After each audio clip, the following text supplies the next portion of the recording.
My Simple and Secular AA Program, written by John S.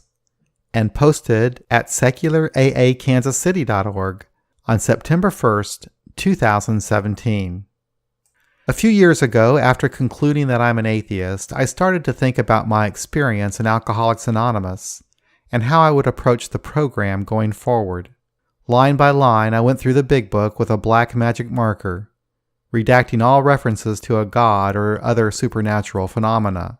As I did this, I realized that the religious language in the book was irrelevant to the practical action of the steps, and it was evident to me that what I do is far more important than what I believe. As part of my effort to understand the program from this new secular lens, I rewrote the 12 steps in my own words.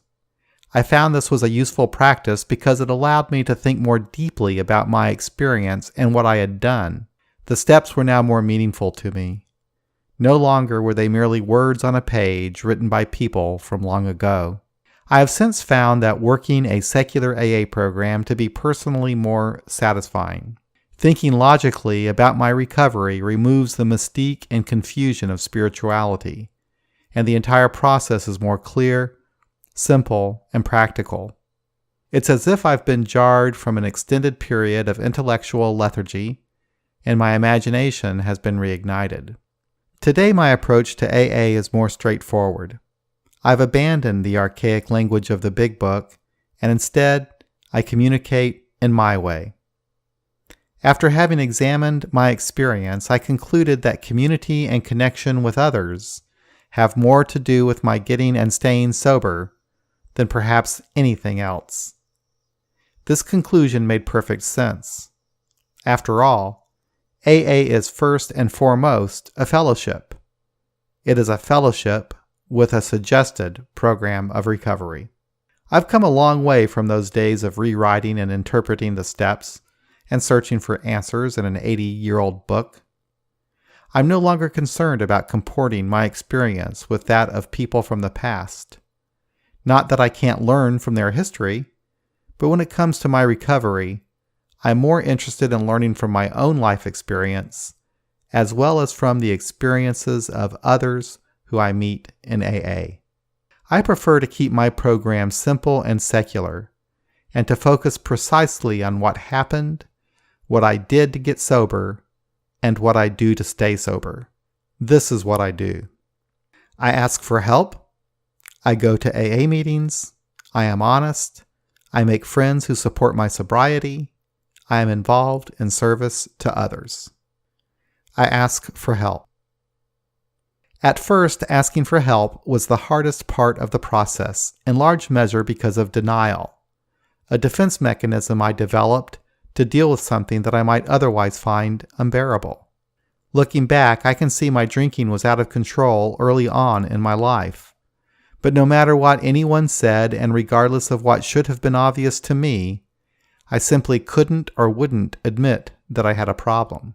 It ultimately took an overwhelming personal crisis before I would ask for help. Those were bleak days indeed.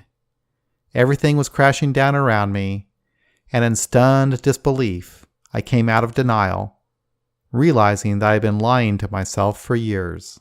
Though it was frightening and painful at the time, today I recognize that period of crisis as a turning point, and I feel fortunate. Many, if not most, who experience alcohol use disorder never ask for help, and a good number die prematurely from their addiction. In my case, asking for help started with a call to my local AA central office, followed by attending an AA meeting. I still ask for help after many years of sobriety. It's now a way of life. I can no longer live in denial of any sort of problem. I must acknowledge the truth, deal with it, and ask for help when I need it. This has become a personal strength, and it's a relief that I no longer live in isolation or hide from my troubles. I go to AA meetings.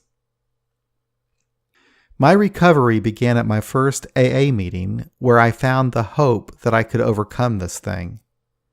I could see the light at the end of the tunnel, thanks to the other people in the room who told me a little about their drinking and what brought them to AA. I could identify with those people and how they felt about their drinking. It also seemed that they understood what was going on with me, and they genuinely cared. I sensed that these people had it together, that their drinking and the associated problems that came with it were a thing of the past. In those early days of not drinking, the meetings were essential. I was worried and afraid to deal with the consequences that I was facing as a result of my drinking. And the one sure cure I knew for worry and fear was alcohol. That was a guaranteed way to shut my mind off, and there were many nights during the first few months of my sobriety when I desperately wanted that escape. The meetings gave me the strength to face my fears without drinking. Soon I would find myself looking forward to attending AA. Everything seemed new and exciting. People from all walks of life were speaking honestly about what was going on with them, and I could relate. I listened and I was comforted in knowing that I'm not so unique after all. With every meeting, it seemed that I was gaining a little more self-confidence. I was coming out of my shell. It was an exhilarating and liberating time. Going to AA is still helpful to my recovery and to my personal growth. After almost 3 decades of sobriety, I still go to about 3 AA meetings a week. But I do so more out of joy now than I do from the desperation that I felt early on. There are now plenty of secular AA meetings where I live, and I also attend secular AA meetings online, which I enjoy a great deal. I am honest. Emboldened by others who opened up to me, I learned to open up as well. Honesty is one of the more important qualities that I've developed since I've been sober.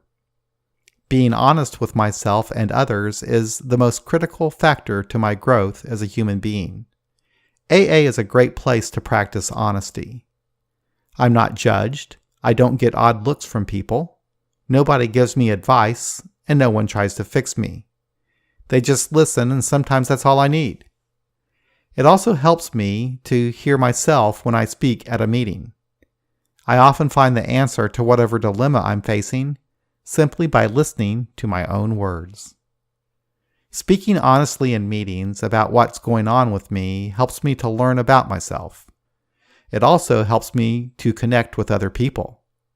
After a meeting, it's common for someone to tell me how they can relate to something I said. Soon enough, without even trying, I find that I'm bonding with others through the sharing of common experience. It's still important that I be honest at meetings and talk about what's going on in my life, to share my struggles and triumphs with others. Doing this over the course of time has helped me to build an expansive network of support that I find invaluable. I make friends who support my sobriety. Perhaps nothing has contributed more to my remaining abstinent from alcohol than having people in my life who support my desire to stay sober.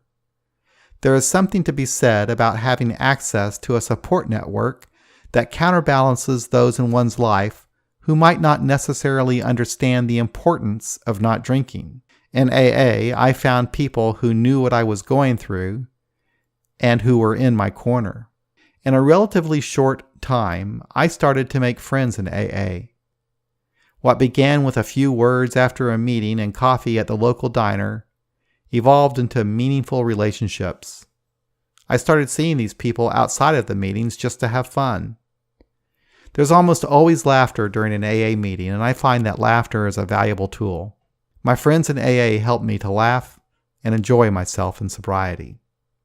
Although I do have friends from all walks of life, I probably place a greater value on the friendships that I've made in Alcoholics Anonymous, and I'm in touch with a fellow member of AA almost daily. I'm involved in service to others.